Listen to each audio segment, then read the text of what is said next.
कळंब तालुक्यातल्या ताडगाव इथल्या सुधाकर जाधवर यांचं BA पर्यंतचं शिक्षण पूर्ण झालंय। शिक्षण संपल्यानंतर नोकरीच्या मागे न लागता त्यांनी शेती करण्यास सुरुवात केली। मात्र पारंपरिक पीक पद्धतीतून उत्पन्न फारसं मिळत नव्हतं। गावातले जुने शेतकरी रेशीम शेतीतून कमी क्षेत्रात चांगलं उत्पन्न मिळवत होते। त्यामुळे सुधाकर यांनीही तुती लागवड करण्याचा निर्णय घेतला। त्यानंतर रेशीम कार्यालयाशी संपर्क साधला। अधिकाऱ्यांच्या मार्गदर्शनानुसार 2007 साली 1.5 एकरावर तुतीची लागवड केली।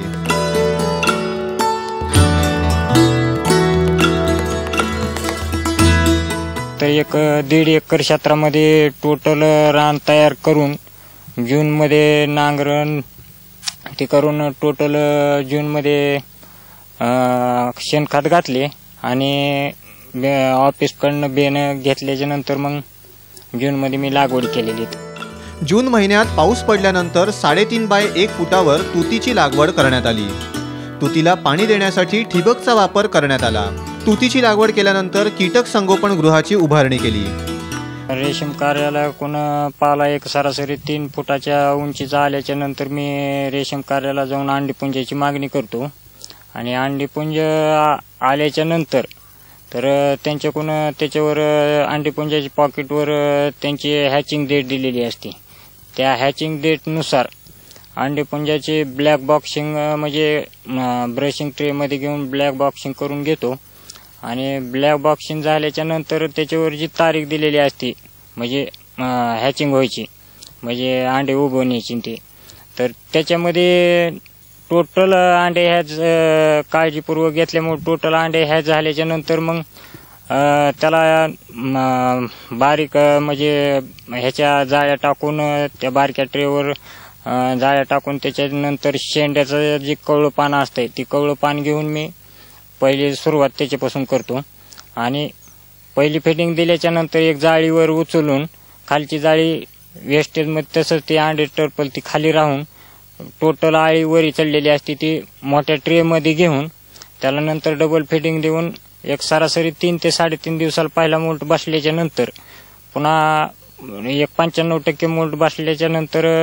मी त्याच्यावर चुना पावडर मारून पुन्हा नंतर एक सरासरी 24 ते 36 तासामध्ये मोल्ट पास झाल्याच्या नंतर त्याच्यावर विजेत पावडर मारून पुन्हा डबल फिटिंग द्यायला सुरुवात करतो।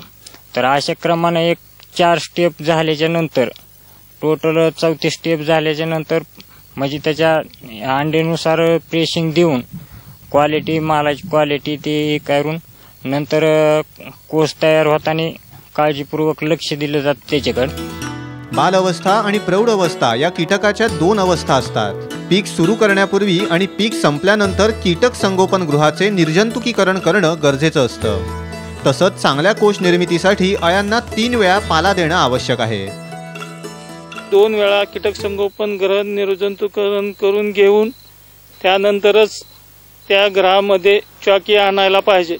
चॉकी आणल्यानंतर व्यवस्थित कीटक संगोपन कीटकांना जागा देणं हे महत्त्वाचं आहे।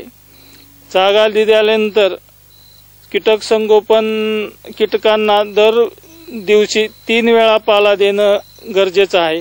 सकाळी 9 वाजता, दुपारी 1 वाजता व रात्री 5 ते 6च्या दरम्यान। सुधाकर जाधवर यांना वेळोवेळी रेशीम कार्यालयातील अधिकाऱ्यांचं मार्गदर्शन मिळालं। तसंच त्यांना लागवडीसाठी एकरी 20,000 रुपयांचं अनुदानही मिळालं।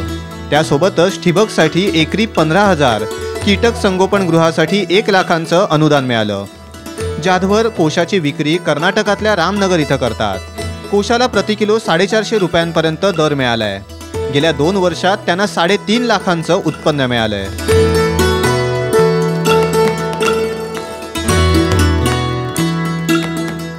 गेल्या वर्षी एक सरासरी माझे 6 पिकं झालेले आहेत। त्या 6 पिकामधून सरासरी एक 600 अंडेपासून 564 किलो माल झालेला आहे। तर त्या 564 आणि चालू वर्षामध्ये एक 300 अंड्याची बॅच झालेला आहे पहिला लॉट। तर त्या 300 अंडेपासून सरासरी 288 किलो माल झालेला आहे आणि आता एक पीक शेवटचा अंतिम टप्प्यात आलेलं आहे आताच। तर या गेल्या वर्षी 5 आणि आताचे एक 6 या 6 पिकामधून मला सरासरी म्हणजे 3.5 लाख रुपये माझ्याकडे टोटल रक्कम झालेली।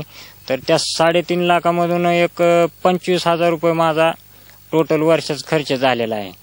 आणि टोटल माल मी झाल्यानंतर रामनगर मार्केटला विक्रीसाठी नेलेला आहे आणि तिथं मला 450 ते 450 पर्यंत दर मिळालेले आहेत तिथं.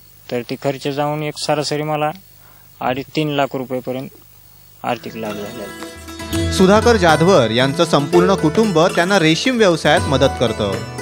रेशीम शेतीतल्या उत्पन्नातूनच त्यांनी आपल्या 2 भावांचं शिक्षण देऊन नोकरी लावली आहे. दीपक क्षीरसागर, साम टीव्ही, उस्मानाबाद.